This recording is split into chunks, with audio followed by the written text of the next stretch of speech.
Hay historias que se cuentan solas. Vivencias que son parte de nuestra memoria. Es el trabajo de mujeres y hombres que nos identifica desde hace más de 60 años. Porque estuvimos siempre ahí donde nos necesitaron. Porque hicimos valer nuestras fortalezas. Y nunca bajamos los brazos, ni en los momentos más difíciles. Hoy Argentina nos convoca a todas y a todos para seguir construyendo juntos, porque sabemos llevar la camiseta.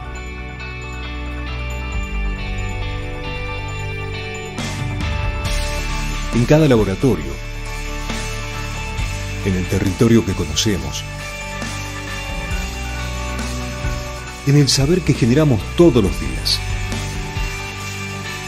Nuestra bandera son millones de compatriotas, de La Quiaca a Ushuaia, con quienes escribimos esta historia. Y lo seguiremos haciendo, porque contamos con lo más importante que puede tener toda buena historia: sus protagonistas. Son ustedes. Somos INTA. Es Argentina.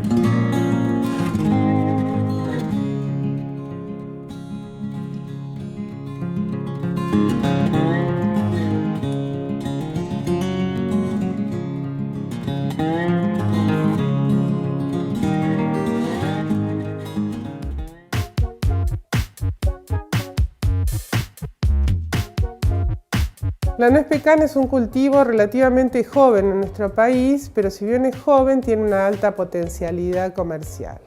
Hay aproximadamente unas 10.000 hectáreas cultivadas, con un potencial de producción de hasta 20.000 toneladas. Las variedades de pecan más importantes en nuestro país son Stuart, Desirable y Pauní. Los ensayos que nosotros realizamos los hacemos con distintas variedades, entre ellas la nuez Stuart. El trabajo de investigación que realizamos sobre la conservación de nuez pecan consistió en el almacenamiento a dos condiciones que son las que se usan normalmente o que se pueden aplicar entre los productores de estas nueces en nuestro país. El almacenamiento a granel en bolsas de arpillera y con cáscara, refrigerado y a temperatura ambiente. Se compararon las dos condiciones de almacenamiento de forma que poder determinar cuál de las dos mejoraba la estabilidad y la calidad de la nuez. Se sabía por estudios anteriores que la nuez pecan a partir de los 6 meses comenzaba a manifestar rancidez. Esta rancidez es el resultado de la oxidación de los aceites, porque esta nuez tiene un alto contenido de aceite. El almacenamiento refrigerado entonces ayuda a conservar estas nueces durante 10 meses, que es el tiempo en que a partir de los 2 meses post cosecha podemos lograr llegar a la cosecha del año siguiente, y esto facilita la comercialización de los pecanes. Al refrigerar la nuez le mantiene el sabor típico, mantiene el dulzor de la nuez y también el color, porque al oxidarse y manifestar esta rancidez de las que yo les hablaba, el pecan se oscurece. Entonces esto hace que pierda la calidad y que sea menos deseable para el consumidor.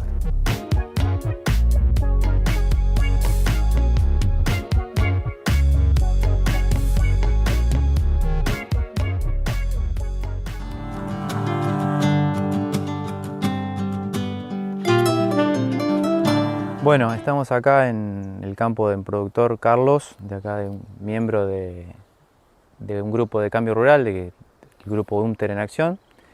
Estamos viendo un cultivo de cobertura de servicio que se implantó, Camelina sativa, que es una especie de la familia crucíferas, pariente de la colza o de los nabos silvestres. Es un cultivo relativamente nuevo y que no está muy difundido en la zona, y que tiene la característica que es un cultivo que puede usárselo como doble propósito, es decir, que se puede usar como cultivo de servicio de cobertura, y a su vez uno lo puede dejar para cosechar, y bueno, la semilla tiene un destino comercial, digamos. Sí, bueno, esto se realizó sobre siembra directa, y el antecesor era trigo soja. Es una semilla chica y va a una densidad baja, relativamente baja por hectárea, y a veces el éxito de la siembra depende de una correcta calibración de la sembradora, de un suelo que esté con una cobertura homogénea y demás. Es una limitante la siembra, y hay que calibrar muy bien la sembradora y regular la profundidad, que tiene que dar una siembra superficial, para que nazca de forma homogénea, ¿no? Este lote en la rotación está planificado a hacer una soja, es decir, se va a aplicar desecante o se va a esperar a que termine el ciclo, y después se cosecha este cultivo de cobertura y se siembra soja inmediatamente después, ¿no? La densidad de siembra fue de 8 kilos por hectárea, ¿sí? Buscando como objetivo lograr unas 100 plantas por metro cuadrado. Ese sería un objetivo de piso, con la mejor distribución posible.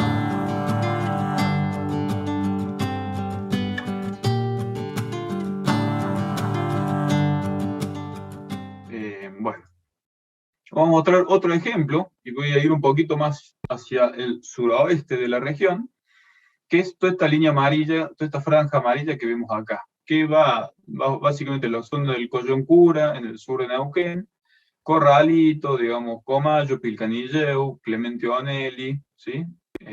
Ingeniero Jacobacci hacia el sur. Que en algún punto coincide con cierta influencia, ¿no? No totalmente, pero cierta influencia de la caída de ceniza volcánica, ¿no? Pero bueno, también está influenciada por sequías parecidas a la que charlamos recién. Tomando un caso, acá le voy a mostrar una zona de un mallín, en la zona de Pilcanilleu, para mostrar un caso distinto también, a una estepa, que está a su vez en el centro de toda esta franja amarilla que podemos ver. ¿Y qué podemos ver en ese caso de mallín? Bueno, acá hay una cosa interesante para mirar, y es que, no desde el punto de vista productivo, sino desde el punto de vista analítico. Fíjense cómo se ve claramente en verde el movimiento estacional de mallín, ¿no? O sea, con productividad creciente en el verano, cae en el invierno, vuelve a la productividad en el primavera-verano, digamos, hasta ahí mantiene una regularidad en esa producción, pero fíjense cómo a partir del año 2007 empieza a caer ese promedio móvil, ¿no? Empieza a caer, y la dinámica empieza a cambiar también fuertemente. Fíjense los años, luego de esa dinámica muy estacional, también empieza a cambiar, y los años es como que el verano se acerca bastante al invierno, ¿no? No son tan diferentes.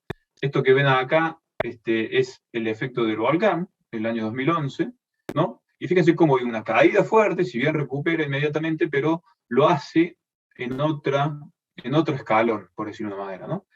Entonces, lo que uno ve acá es que en este momento, digamos, justo casi que la serie se divide en dos, una primer parte de la serie en donde hay una dinámica con una productividad comparativamente más alta, ¿no? Niveles altos de productividad con picos muy elevados, y a su vez una dinámica estacional, o sea, una dinámica anual típica de cualquier mallín que uno pudiera ver. O sea, uno ve en invierno, está relativamente quieto, y uno ve en verano, en diciembre, y bueno, explota el mallín de productividad. Ahora, entre el año 2009 y 2011, en esta especie de combinación entre la sequía en curso y la caída de la ceniza volcánica, se generó un quiebre en la dinámica, ¿no? Un quiebre en la dinámica que tuvo dos efectos. Un primer efecto es generar una caída en el nivel de productividad. Fíjense ustedes que estamos por debajo del nivel de productividad que había en la década pasada, incluso por debajo del promedio. El promedio acá es mentiroso porque justamente hace un promedio entre estos valores más altos y estos valores más bajos. Pero el otro efecto que genera es que cambia mucho la dinámica. Fíjense que la dinámica acá es mucho más como caótica, digamos. No es una dinámica claramente estacional, anual, como la que teníamos en la década anterior. Y eso que genera también, fíjense que es como que las estaciones entre sí no son tan distintas, ¿sí? O sea, han caído niveles de productividad bajos, y los picos de productividad son muy bajos, están muy por debajo, casi la mitad de los picos de productividad que teníamos la década anterior, digamos. Puede haber una combinación de ceniza, sequía, manejo, etcétera. Digamos, eso hay que estudiar el caso, pero lo que muestra claramente es algo por el estilo. Y esta zona, toda esta zona amarilla que vemos acá, ha estado asociada, no necesariamente a una caída de este estilo, pero sí a un impacto fuerte del volcán, que cambió en algún sentido la dinámica que venía trayendo estos pastizales de esta región. Si uno ve el mediano plazo, acá el escenario le llamamos escenario en B corta, seguido de una cinta descendente. En algún punto, bueno, el nombre de los escenarios puede servir para pensar de otra manera la situación, en el sentido que una B corta marca que hubo un momento de un colapso muy abrupto, que obviamente ese colapso estuvo marcado por la ceniza volcánica, pero con posterioridad a la recuperación, o sea, el rebote posterior a ese colapso fue muy positivo, que es lo que uno puede ver acá. O sea, la recuperación fue positiva, si bien acá no se alcanza a notar en términos de recuperar la capacidad del ecosistema de poder volver a producir, digamos, se verifica en este indicador. Lo que pasa es que, claro, no lo va, digamos, llega a un punto y de ahí no sigue creciendo para poder compensar esa caída anterior.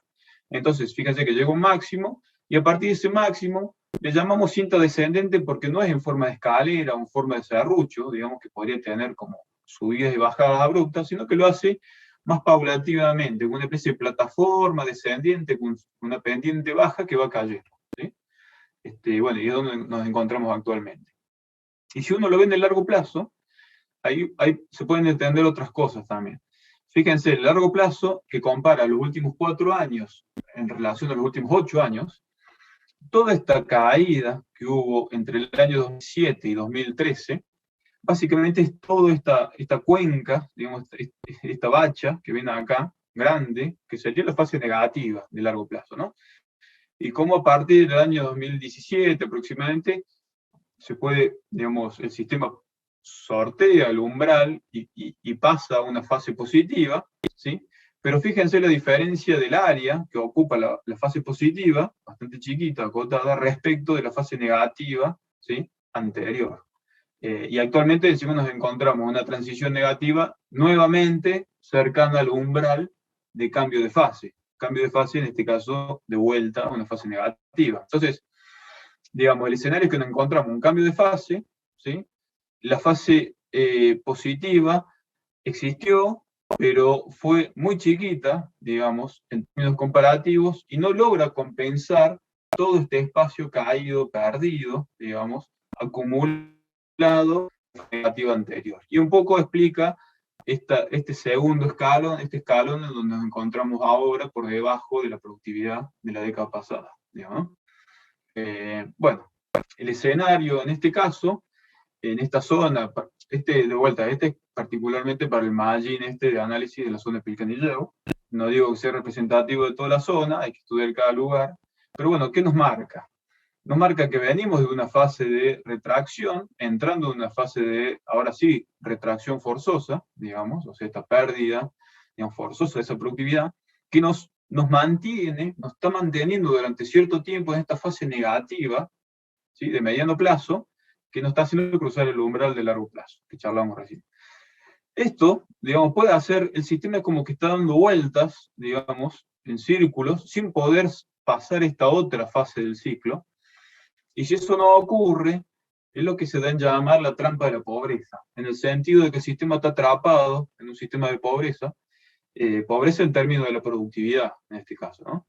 Necesita en algún punto mucha energía externa para poder sortear y cruzar este umbral, para poder salir de esa trampa y poder volver a tener productividades como la que referenciaba la década anterior.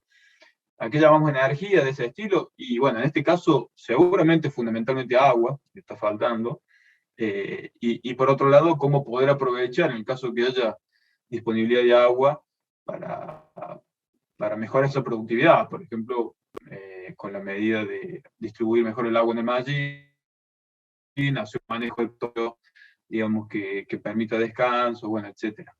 recuperación de la vegetación.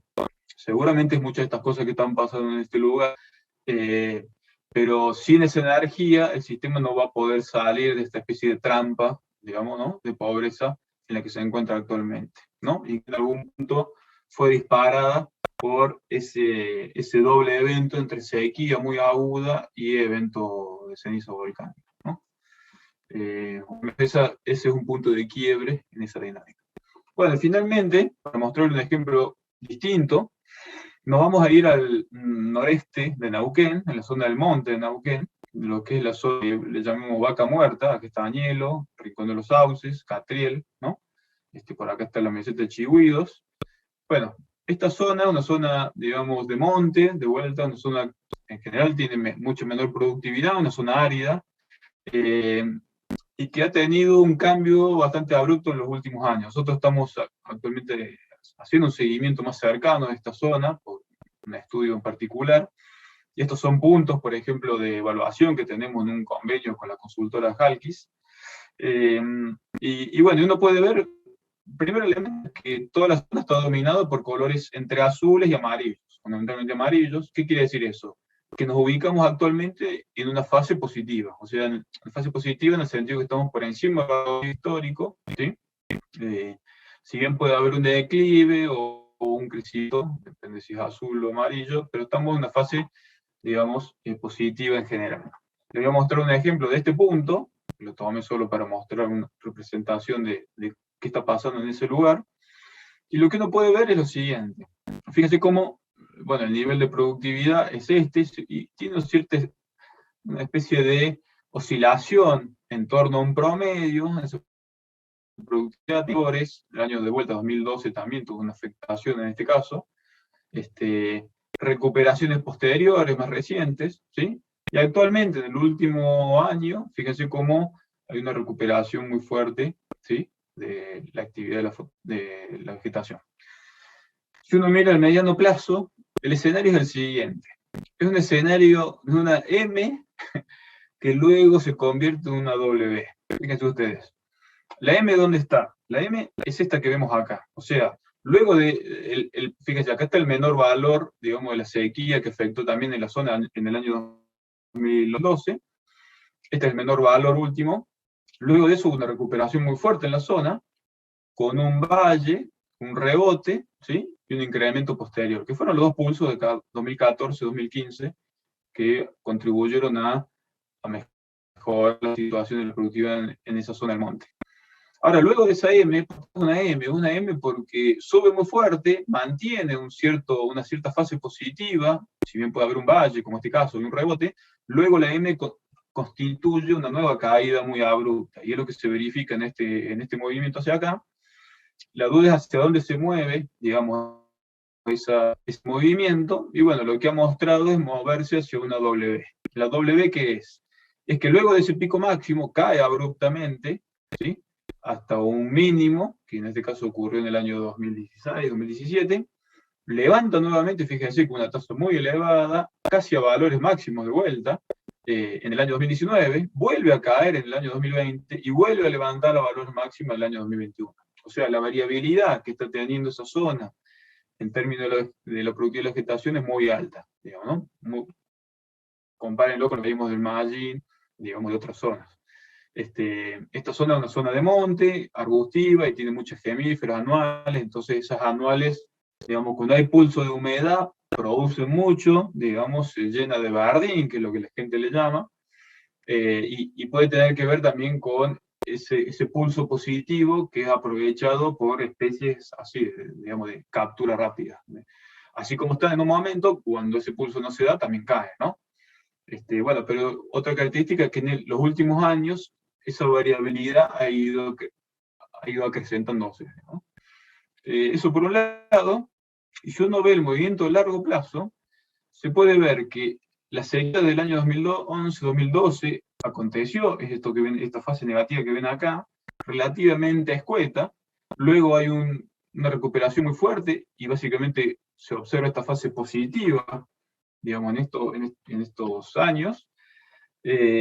Ahora, cuando el sistema cae en esta caída de la M, que le contaba antes, cruza el umbral, nuevamente hace una fase negativa, pero ese umbral, esa fase negativa ha durado poco, un par de años, cruzando nuevamente una fase positiva, ¿no? Que tiene que ver con esta variabilidad muy abrupta que está teniendo esta zona, ¿no? Entonces, ¿qué podemos prever respecto a esto? Y bueno, digamos, una cosa que se observa es que está teniendo, por lo menos ya los últimos 10 años, un movimiento diario o anual muy marcado. Anual me refiero de un año a otro, ¿no? O sea, significa que hay momentos de mucho crecimiento, de retracción, al otro año vuelve a crecer, se retrae nuevamente con fuerza, pueden pasar 1 o 2 años, vuelve a crecer otra vez, un año, al año siguiente no, sería como uno sí, uno no. Entonces, desde ese punto de vista es un momento de aprovechamiento este año relativamente positivo, ¿sí? Pero no hay que dejar de pensar que el año que viene puede volver a ocurrir, puede haber 2 escenarios posibles, o que haya una retracción muy fuerte, como la que viene marcándose en los últimos periodos, o puede volver a, digamos, generarse el movimiento este NEME, por ejemplo, donde hay una retracción, pero a lo mejor sea amortiguada de alguna manera y no tan abrupta, digamos. Bueno, podrían ser escenarios, esto habría que seguir monitoreándolo durante ahora el verano y el otoño para ver un poco qué verifica en términos de ese movimiento actual, ¿no? Bueno, y en términos del ciclo de adaptación, básicamente nos encontramos en este lugar, luego de una retracción anterior, actualmente se encuentra en un rebote positivo, le podemos llamar, el año 2021, ¿sí? Pero ese rebote positivo alcanza máximos actuales, y, digamos, se podría prever que hay una especie de acción, digamos, a ocurrir probablemente el año 2022. Bueno, esa es la pregunta. Y si esa retracción ocurre, ¿hacia dónde cae? ¿Cae a niveles intermedios, digamos, como la forma de la M, o cae a niveles mínimos, en el caso de que sea una W? Bueno, son cosas que necesitamos seguir estudiando, pero lo que sí muestra es que esta dinámica en los últimos 10 años es un poco la que está dominando este sistema, digamos, ¿no?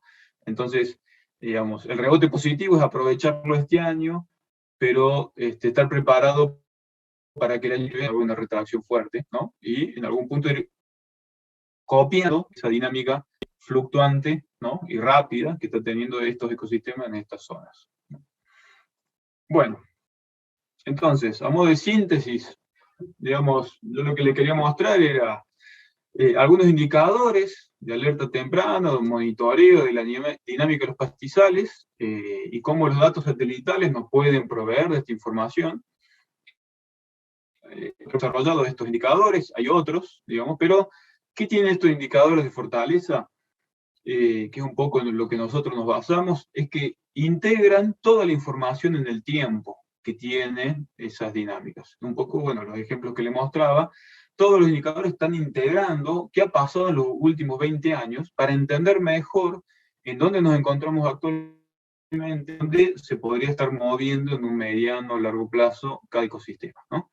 Digo, se podría estar moviendo porque no tenemos certeza absoluta no es una predicción esto, por eso hablamos de escenarios, hablamos de perspectivas forrajeras, son escenarios que podemos ir previendo, analizando, digamos, en su posible ocurrencia y monitoreando, en algún sentido, y viendo cómo va cambiando para entender mejor, digamos, si se va verificando los escenarios que venimos pensando en distintos momentos.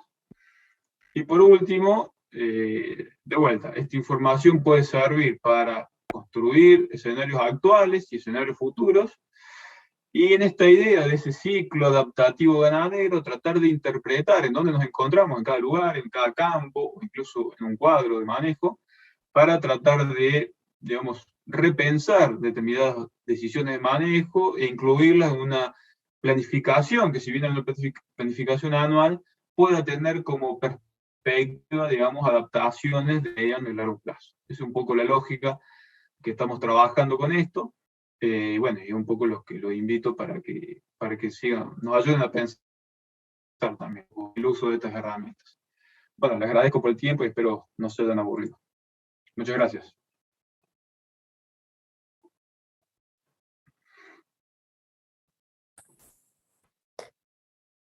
Gracias, Marcos. Vamos a pasar a leer las preguntas, si hay alguna.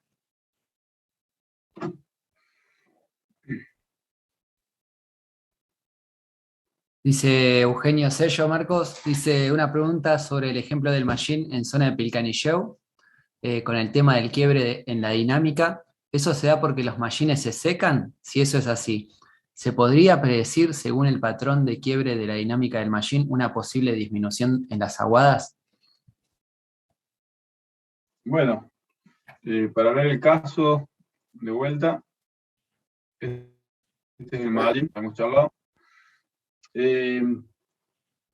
Sí, lo que está modulando de fondo, más allá del manejo, ¿no? Acá lo que hay que separar es el manejo, pero bueno, este es un margin, digamos, sabemos que tiene un manejo relativamente adecuado, no es un margin que está castigado, pero ¿qué se puede ver? Es básicamente que este movimiento estacional anual que observamos la década pasada está fuertemente modulado por dos cosas, por la disponibilidad de agua y por la temperatura, digamos, ¿no? En el sentido de que toda esta década, en esta zona, digamos, estuvo marcada por una, digamos, disponibilidad de agua muy favorable. De hecho, hasta el año 2006-2007, en muchas de estas zonas se hacían los canales de riego para mallines justamente porque corría mucha agua, digamos, ¿no?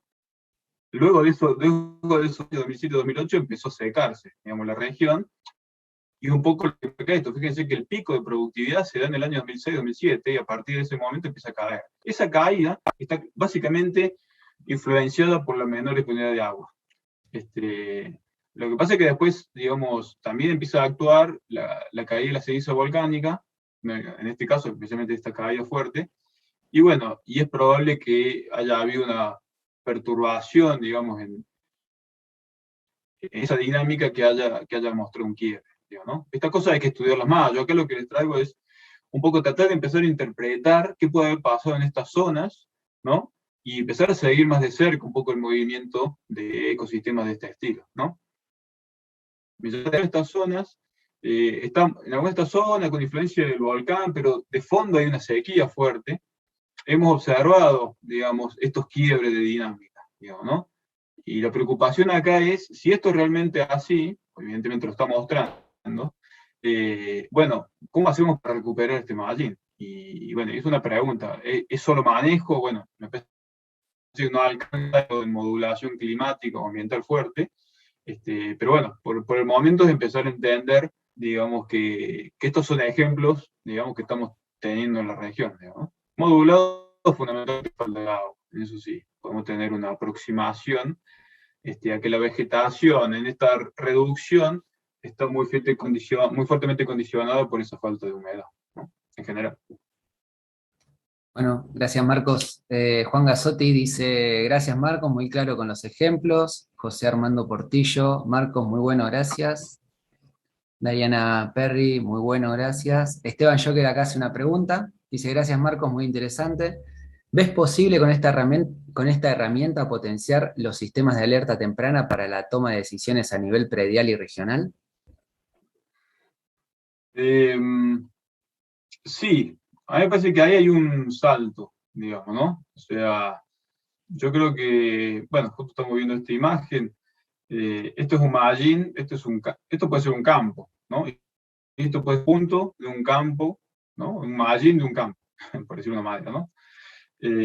Por ahora la herramienta la hemos venido trabajando para entender el funcionamiento a escala regional, digamos, porque en algún punto, lo que estamos, fíjense ustedes, todo esto que ustedes ven en amarillo en esta zona, acá hay distintos campos, hay distintos manejos, en el sentido de que hay una afectación diferencial de los pastizales, pero hay algo que está modulando a otra escala, y eso es el clima, fundamentalmente, ¿no? O sea, y dentro de eso, si queremos poner la humedad y la temperatura son dos factores centrales, ¿no?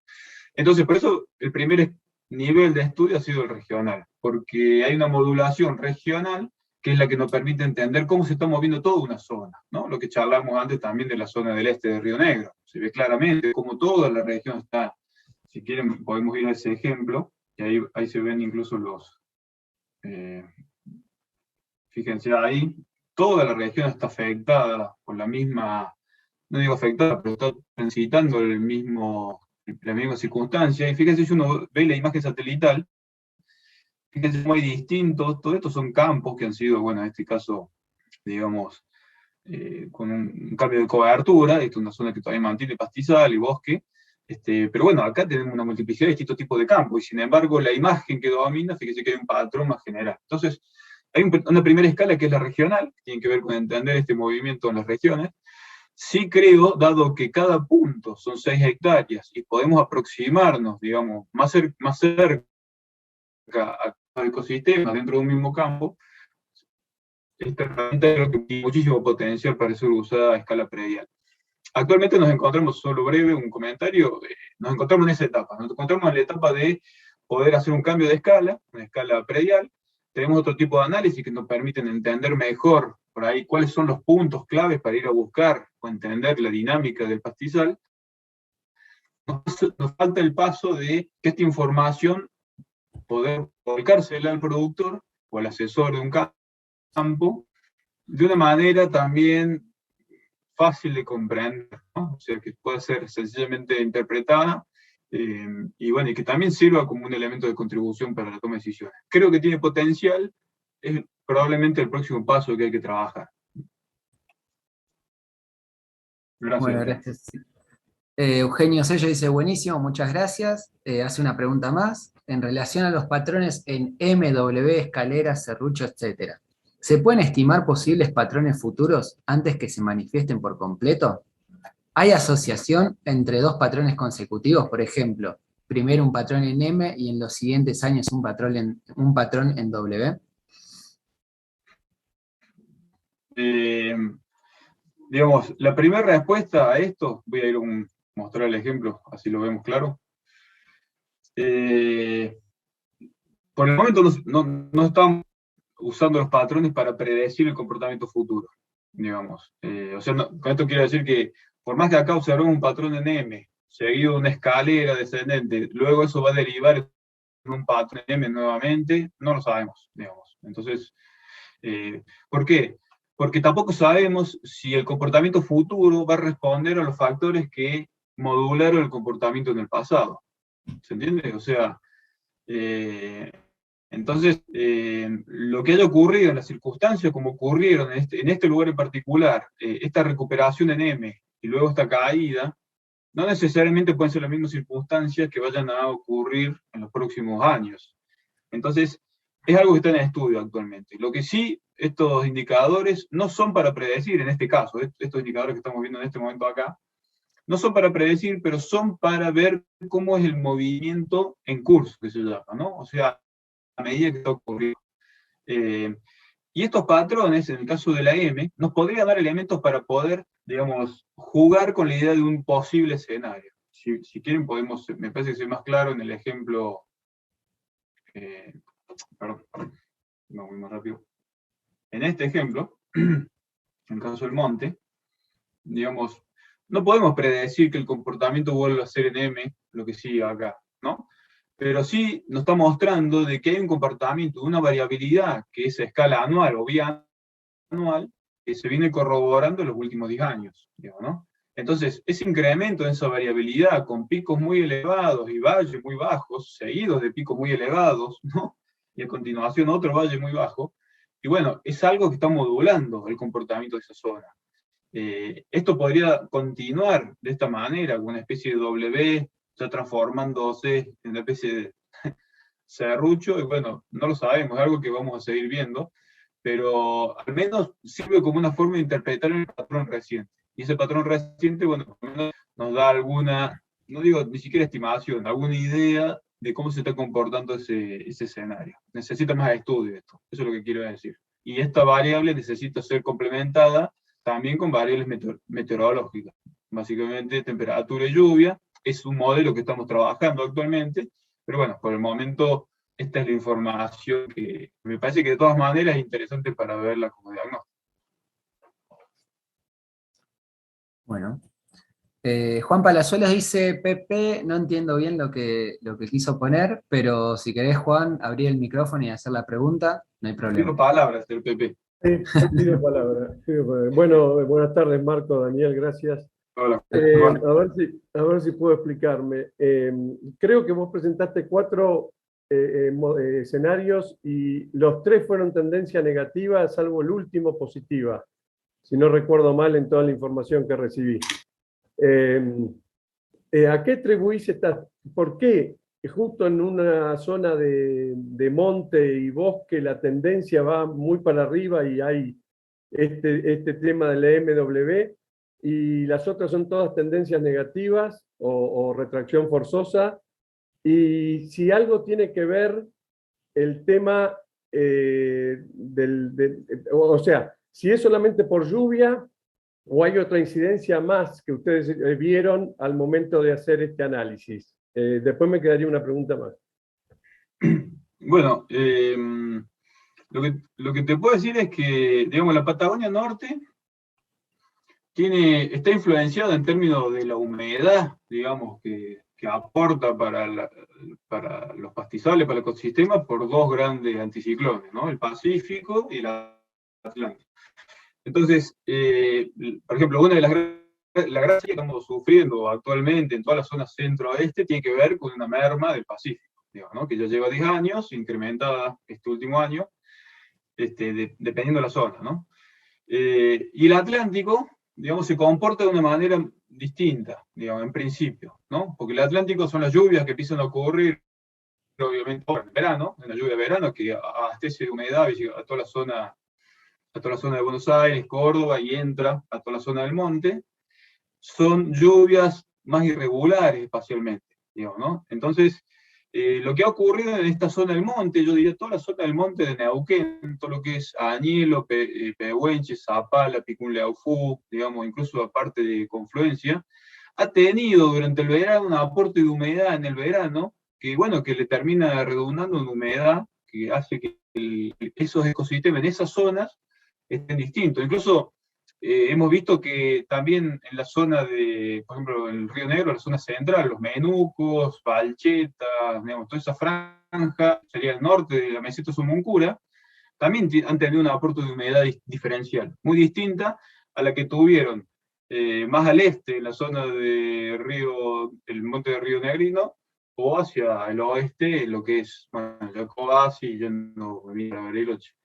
Influencias, bueno, humedad, cómo entra, y las influencias orográficas, en el caso, qué rol juega, por ejemplo, la meseta Sumuncura, como una forma de, como hace la cordillera, ¿no? De capturar algo de humedad, o qué rol juega en el norte la cordillera del viento, por ejemplo, o bueno, u otras formaciones, y bueno, seguramente influyen, porque es como ellos van frenando la humedad que viene del Atlántico. Lo que pasa es que, bueno, ahí el único, no otro elemento para pensar una influencia que no sea la humedad. Obviamente acá influye la temperatura, ¿no? O sea, porque esa humedad depende de cuándo cae, es si es efectiva o no. Digamos, lo que ha pasado en el monte del este de Río Negro es que la sequía, como veíamos antes en ese ejemplo, lleva al menos 2 o 3 años con una merma, ¿no? Si quieren podemos ir al ejemplo, muy rápido. Perdón, ahí vamos. Esto. Fíjense, en el año 2018, a partir de ahí empieza a caer, ¿no? Es un poco esta caída que vemos acá. Pero ¿cuál es el punto? ¿Por qué no a mi juicio, por qué no se reflejó antes la sequía en esas zonas? Porque cayeron lluvias en momentos claves. Por ejemplo, algunas lluvias fuertes en octubre o en noviembre son lluvias muy efectivas en esta zona, pero no es lo mismo que en enero. En enero la lluvia en ese lugar se evapora a los 2 días. Entonces permitieron amortiguar una sequía que si no hubieran ocurrido esas lluvias, esto hubiera caído muy, muy abruptamente y antes, digamos, ¿no? En algún punto amortiguaron eso. Eso también dicho por gente allá de Río Colorado, etc. Mientras que lo que viene de este último año es que esas lluvias no se han dado. Puede salvarse de vuelta con que llueva, digamos, tenga una lluvia ahora en octubre, y de vuelta amortigua un poco ese impacto. Pero el escenario más global es que hay una menor oferta de humedad generalizada, digamos, ¿no? Bueno, ¿por qué eso ocurre en esa zona y no ocurre tanto en Valcheta o Menuco? Y bueno, tendrá que ver también con la disparidad de cómo son las mangas de lluvia y los eventos regionales. Es algo que la verdad que no ha sido muy estudiado y es algo que a mi juicio tiene una pregunta ahí todavía, ¿no? Bueno, si uno va a un elemento final, a los indicadores de cambio climático, los modelos de cambio climático, dicen que toda la zona cordillerana influenciada por el Pacífico va a estar afectada por una merma generalizada de las lluvias, digamos, niveles de precipitación menores, mientras que la zona del monte, yendo hacia el este, Córdoba, etcétera, la Pampa, podría estar beneficiada con mayores niveles de precipitaciones.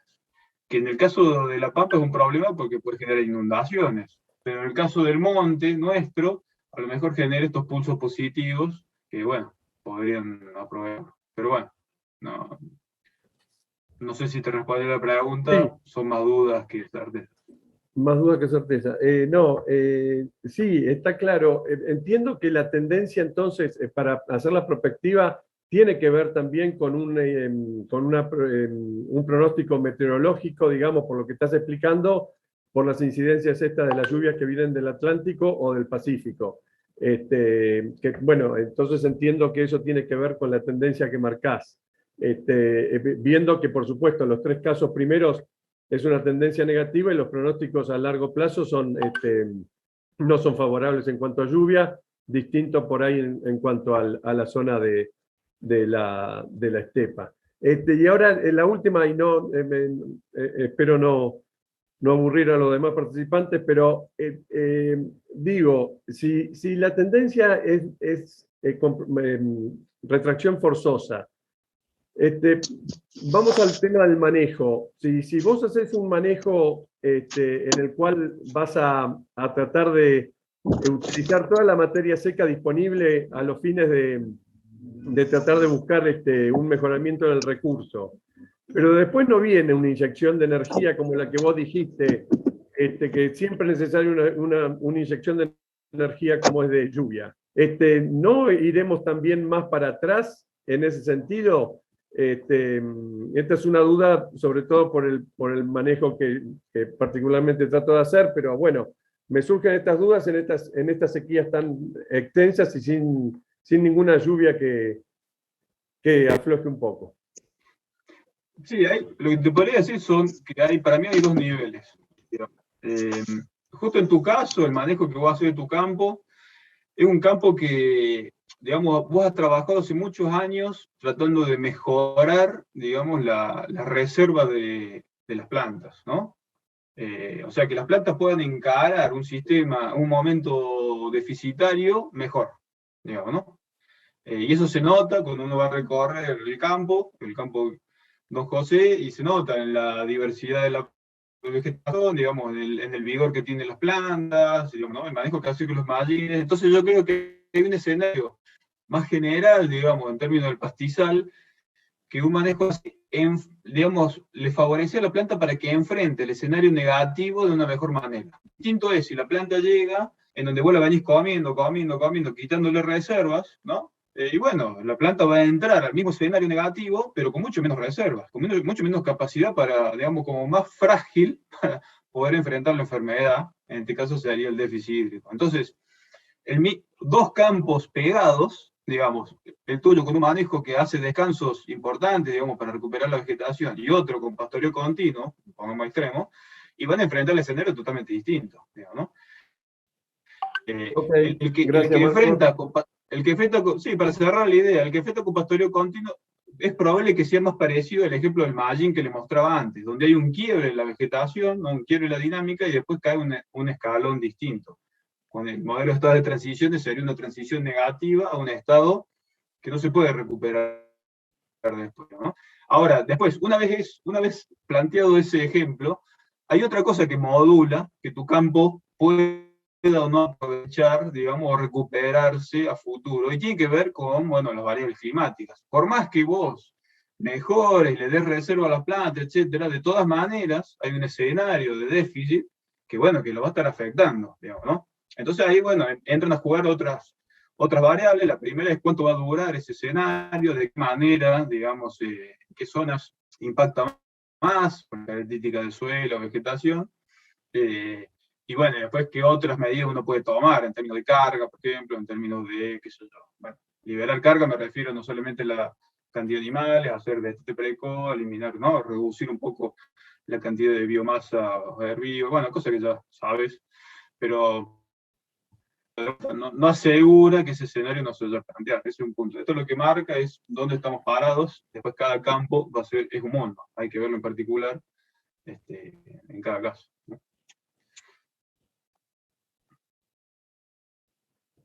Bueno, acá Eugenio Sello dice muchas gracias, Marcos y Daniel, muy bueno. Alejandro Mogni, excelente muchachos, gracias por la charla.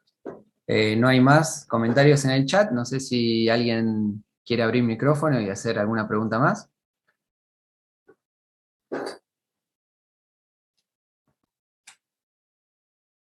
Si no, bueno, creo que ya podemos detener la grabación. Soy productor de San Patricio del Chañar. Este año cumplió 30 años del día que compré la tierra para hacer una producción. Son 25 hectáreas, 22 bajo árbol y producimos peras y manzanas, buscando tecnología y economía en las labores culturales de la chacra. Entonces los rendimientos para podar este predio no daban los tiempos con la cantidad de gente disponible que teníamos, entonces entramos a buscar una posibilidad de mayor rendimiento y a la vez alivio para el personal que trabaja con la poda, porque los inviernos son muy duros, los escalones de las escaleras se congelan, hasta las 10, 11 de la mañana no se puede subir a la escalera porque hay problemas de accidentes. Y tratando de evitar todas esas cosas, vi que un amigo de Centenario había hecho un prototipo de algo parecido a esto, pero nada que ver. Y bueno, usando un poco el ingenio y mis años de fierrero, nos pusimos a modificarlo con él y logramos hacer este tipo de plataforma autopropulsada por el mismo tractor que está en la chacra, con el sistema neumático incorporado a él en la toma de fuerza. Entonces llevamos el rendimiento más o menos de una fila por operario por día a 10 filas por día con 5 operarios. Bueno, yo me llamo Juan Kisling, soy ingeniero agrónomo. Trabajo en el INTA, en la agencia de Centenario, y desde hace unos 10 años acompañamos desde la agencia al productor, a Luis Molina, en diferentes aspectos de la producción de frutas de la chacra. Se hizo una evaluación de freatímetros y profundidad de la napa freática y mejoramiento de la eficiencia de riego. Se hizo la evaluación de la madurez durante 3 temporadas en la chacra para ver la madurez de la fruta y la calidad.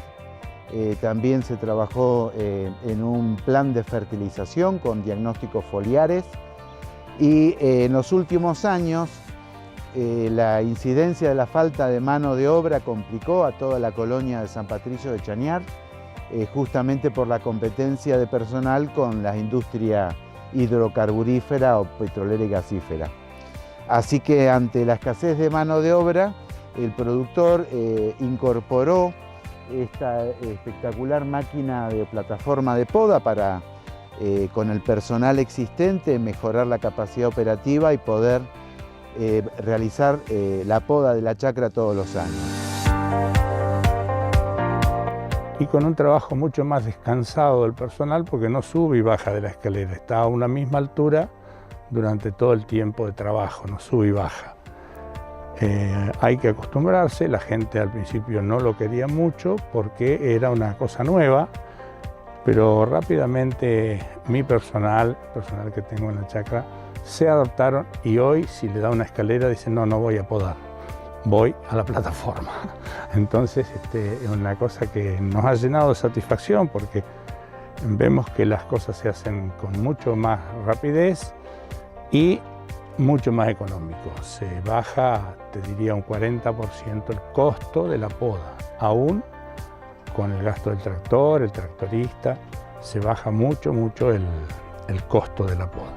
Y muy versátil, se mete en toda la chacra, da vuelta en todas las cabeceras, no es complicada, no tiene cosas complicadas, porque el tractor es el mismo tractor que se usa todo el año para otras tareas.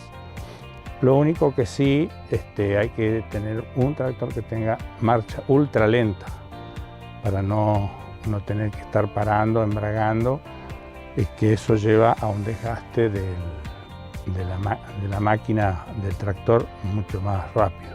Siendo con ultralenta el tractor, va en el cambio que elige el tractorista por el rendimiento y no, de punta a punta de la fila no usa el embriague. Entonces ahí se mejora mucho el trabajo. 4 balcones, los 2 de adelante a la máxima altura del monte, que se puede elegir la altura porque tiene para subir de a 10-15 centímetros más alto en 4 posiciones. Tiene un canasto por lado arriba y un canasto por lado abajo, que son rebatibles. Y el equipo de aire está distribuido con mangueras, son pistolas neumáticas, motosierra neumática y tijerón neumático. Cuando hay ramas gruesas manotean el tijerón que va en aquellos cartuchos que están arriba, va la motosierra en uno y el tijerón en otro. Y lo pueden usar de los dos lados el mismo tijerón, les da para llegar bien a alcanzarlo. Y el personal hoy por hoy está adaptado a esto y no quieren otra cosa.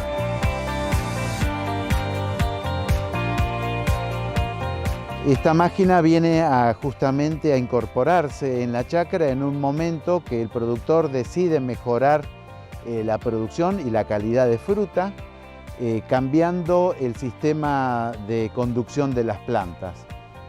Acá estamos en un cuadro de Burré d'Anjou de unos más de 20 años de edad, a 4 por 3 metros, y el sistema de conducción que tenía el monte era de una espaldera de brazos horizontales con 2 alas laterales tipo paragüitas.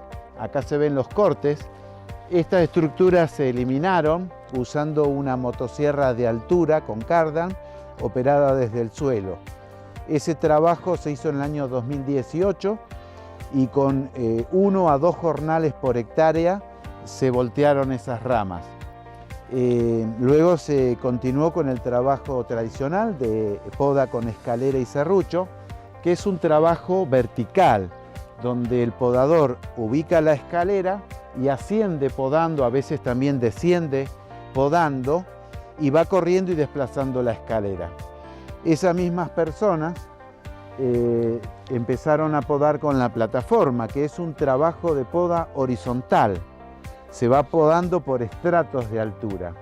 Entonces se buscó evaluar cuál es la tarea y se observó que en estas plantas de d'Anjou eran necesarios unos 40 a 50 cortes en la parte alta de la planta, 4 metros de altura, unos 20 a 30 cortes a 3 metros de altura, unos 10 a 20 cortes a 2 metros de altura y de 5 a 10 cortes por planta al metro de altura. Sabemos que en fisiología de fruticultura, para mantener una yema de flor viva y productiva todos los años, es necesario que un 30% de la luz incidente del sol atraviese la copa del árbol y se proyecte sobre el suelo en forma de luz. Y esos son los valores que se han obtenido con el manejo de la poda con la ayuda mecánica en este cuadro de d'Anjou. Esta máquina viene a acompañar a la eficiencia de la mano de obra, viene a mejorar la calidad del trabajo de la mano de obra. El personal inició los cortes en el estrato superior, cortes de chupones, que son los cortes más sencillos de seleccionar, se identifican rápidamente. Se empezó con poda en verde post cosecha tardía, ¿no? Poda con hojas. Entonces el personal rápidamente pudo aprender a la operación del balcón, del uso de la tijera neumática, aspectos de seguridad, y luego, sin hojas ya, empezó a hacer poda de detalle en la parte interna de la planta. y a manejar todas las herramientas de poda con la que cuenta la máquina.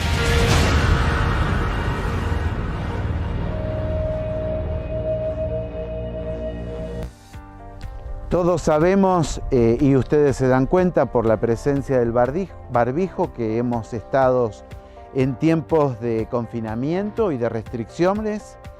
En la producción frutícola la tarea no se ha detenido. La chacra, las tareas hay que hacerlas año a año, y desde el INTA buscamos acompañar a los productores y poder estar presente, como es un trabajo al aire libre, en espacios abiertos, poder hacer las visitas de asistencia técnica a los productores en la chacra y continuar con los procesos que se han iniciado de innovación tecnológica y con la incorporación de nuevas tecnologías aplicadas, donde en este modelo, en esta chacra, la tecnología no viene de Europa o Estados Unidos y replica en la Argentina a las chacras, sino que el proceso de diseño de tecnología aplicada hoy es junto con el productor, donde el productor hace sus aportes de innovación tecnológica. Desde el INTA se busca orientar esa innovación hacia la eficiencia productiva, y donde el personal, las personas que trabajan en la chacra, se les busca que tengan una mejor condición de trabajo y calidad del trabajo.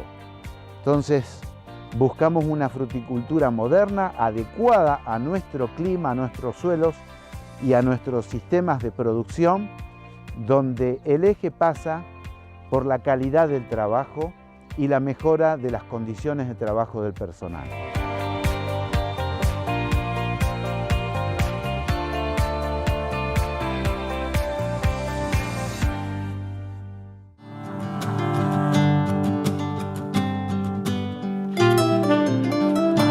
Respecto a los cultivos de cobertura acá en la zona, es algo que todavía, si bien ya hay varios años de experiencia y demás, muchos datos de INTA y de APRESID, de productores que lo vienen haciendo, no se termina de difundir del todo.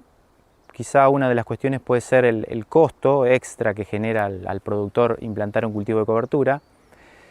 Acá con esta especie, que la estamos conociendo, tiene la ventaja de que al ser doble propósito y uno cosecharlo y las semillas tienen un destino comercial, parte del costo de implantación se solventaría con la cosecha de esta especie, ¿no?